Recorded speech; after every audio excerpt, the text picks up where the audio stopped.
Hello there, folks.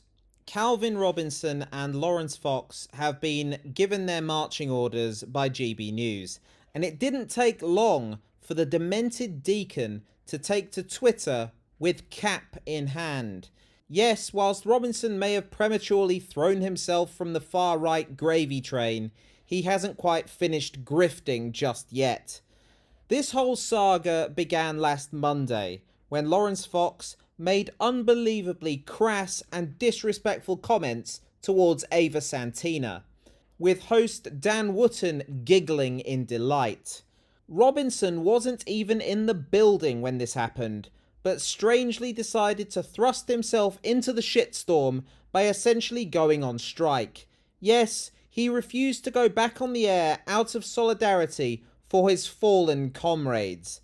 A truly bizarre move, considering he has spent the better part of the past couple of years slagging off striking workers. Yet it's even more bizarre because Fox and Wootton were so clearly in the wrong. The ultimate irony is Wootton remains employed, for now at least anyway. And in the event he does end up keeping his job, I really hope Robinson isn't expecting Wootton to repay such loyalty. This is Dan Wootton we are talking about. He only cares about one person, and that is himself. So, Calvin Robinson took to Twitter shortly following his dismissal, and my goodness, what a sorry sight he was.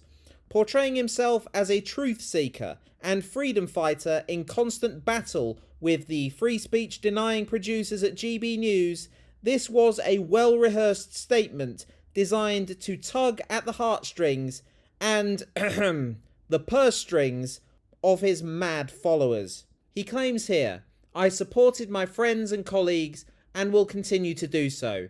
That should not be a fireable offence." No, Calvin, that's not what happened. You refused to turn up for work, and in your absence, you took to social media to criticise your employer. How you've managed to dress it up as this, I will never know. Anyway, that's quite enough from me. Let me show you the punchline of the grift and how effective this kind of charlatan is at convincing the public to part with their money. But we've been around and we put in the work to make this station what it is because we believe in it. We believed in it. We believed in what we thought was the mission. Now, I stood up for Dan and Lawrence. I stood up for free speech. I stood up for what I think GB News is supposed to be. I stood up for our viewers, who are the silent majority and who have been ignored by the metropolitan liberal elite of the mainstream media and the establishment and the politicians, and did feel like GB News was a home for them. I don't want them to be politically homeless and media homeless at the same time, but it looks like that's what's happening at the moment, and it's sad. Excuse me, I need to calm down. I tried to stand up for what we believe in, for our principles. I tried to provide some critical challenge to our leadership, and they saw it as bringing the station into disrepute. I said, well, I think their actions are what are bringing the station into disrepute. Anyway, they've now fired me. I believe the project is doomed, not because they fired me, but because it shows that the direction they're heading is not the direction that me, Lawrence and Dan and a few others thought it was heading in. It seems like they've changed track, or maybe that was the idea all along. Who knows? They've unfollowed me on Twitter straight away and put out a statement before I've even had a chance to speak to my lawyers or anyone or get anything in line. I'm literally jobless. I rent a flat in London that I don't know how I'm going to afford. Like, they've just dumped me. And it's hurtful because we really have, all of us, put a lot into this project because we believed in it. That's all I'm going to say for now. I will definitely have plenty more to say on this, and I'm going to have to think about what I'm going to do in the future. I still need to maintain my ministry in Halsden at Christchurch. Please feel free to come. It's Sundays at 10 a.m.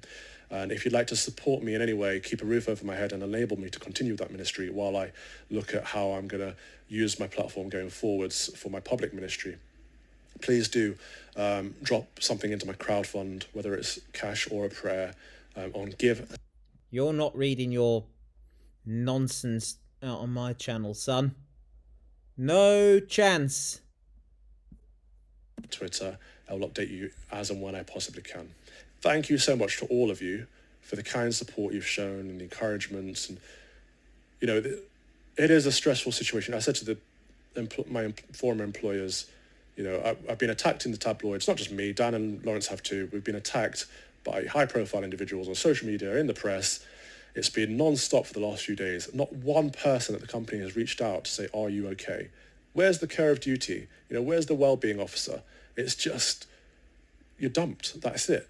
You're no longer part of our narrative. We're done with you. And it's horrible to see it be this corporate. Anyway, I'm going to go. Thank you again. God bless you.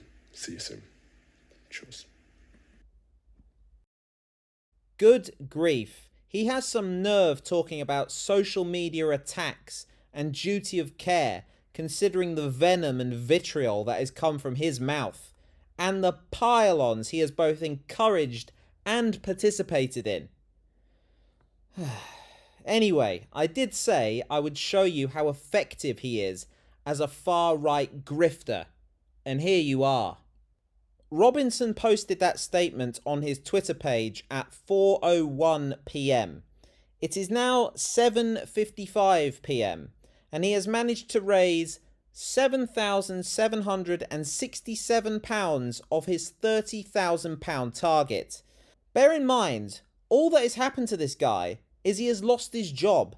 I appreciate that isn't a particularly nice thing to have happened for him personally, but this surely isn't in the spirit of what crowdfunding is for.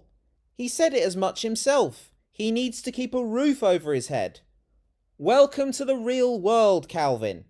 This is an everyday occurrence for tens of thousands of people plunged into poverty by the political party you continue to support. Only they don't have the platform to go begging on such a large scale. Also, look at what it says here. We are also raising funds for a potential legal battle. Deacon Calvin will not take this one lying down. Once again, in case you missed it earlier, he refused to turn up for work and took to social media to slag off his employer. He doesn't have a leg to stand on legally. So this is basically a con. And look, every time I refresh the page, more money is piled in from these brain-dead people. We're now over 8,000. Would you not prefer to save donkeys or whales or polar bears instead of saving this snake? Oh, it's enough to make you sick. Cheers for watching, and I'll catch you again soon. I need a drink.